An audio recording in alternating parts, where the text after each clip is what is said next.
If you're watching this, there's a good chance you just got the message from Apple Guideline 4.3. And your first reaction was probably, how is my app spam when there are literally hundreds of similar apps on the App Store? In this video, I'll explain what Guideline 4.3 actually means, why arguing with Apple never works, and what can get apps approved.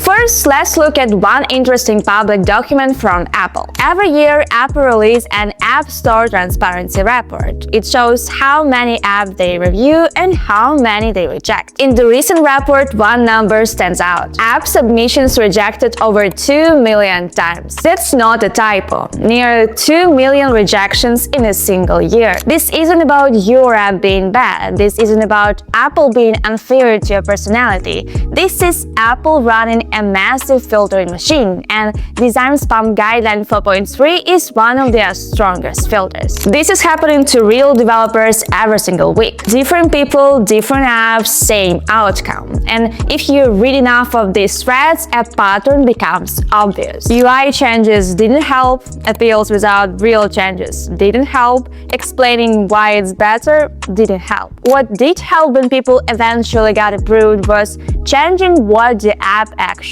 is, not how it looks.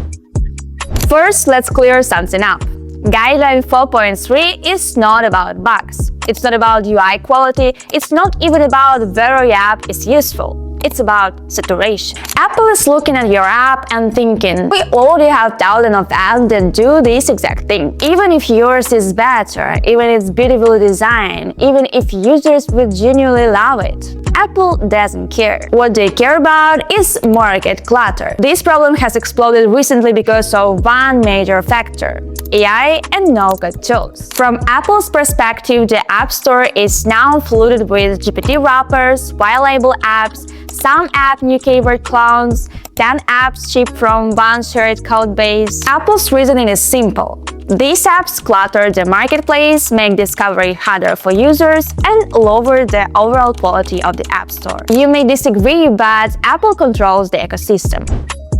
Here is the key insight most developers miss. Apps that pass Guideline 4.3 are never just the category itself. Let's say you're building an astrology app. Apps that get rejected are usually just an astrology app, but apps that survive look more like a therapy app that uses astrology as a tool, a journaling app guided by astrological prompts, a kids learning app built around zodiac stories, a dating app powered by astrology, or even a gamified astrology RPG. Astrology becomes the engine, not the product. The same pattern applies everywhere. For example, a GPT app can't just be a chat anymore. A VPN can't just be a VPN. A journal can't just be a journal. Apple wants a point of view, not a feature set. This is where many founders go wrong after their first rejection.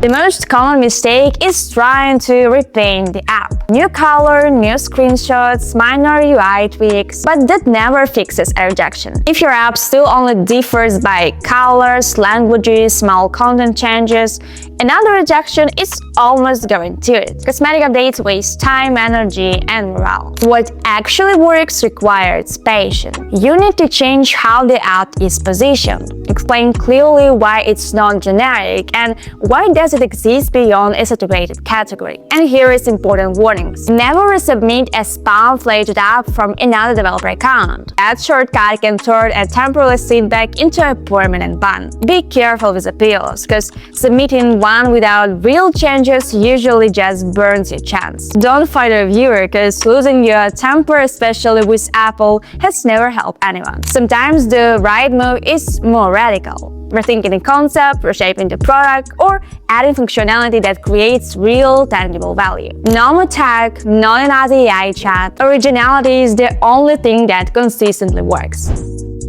If you're building a mobile app in 2026, keep in mind that some categories are now considered high risk. If your app falls into one of these, expect extra scrutiny. Apple is rejecting these categories at record rates, and if you're building in one of these spaces, you need to be extremely intentional. A design spam rejection feels personal, but it isn't. It's Apple telling you one thing: We have seen this idea too many times. You can fight it or you can respond creatively. Sometimes the right move is refining your concept. Sometimes it's letting it go and building something stronger. Either way, a 4 points for rejection isn't the end. Keep focusing on making something great. Good luck! Thanks for watching. If you found this helpful, don't forget to hit the subscribe and like button. Check the links below and follow us on social media for more tips and updates. And if you're ready to take your startup to the next level, visit molfar. We will help you build fast and smart. Catch you next time.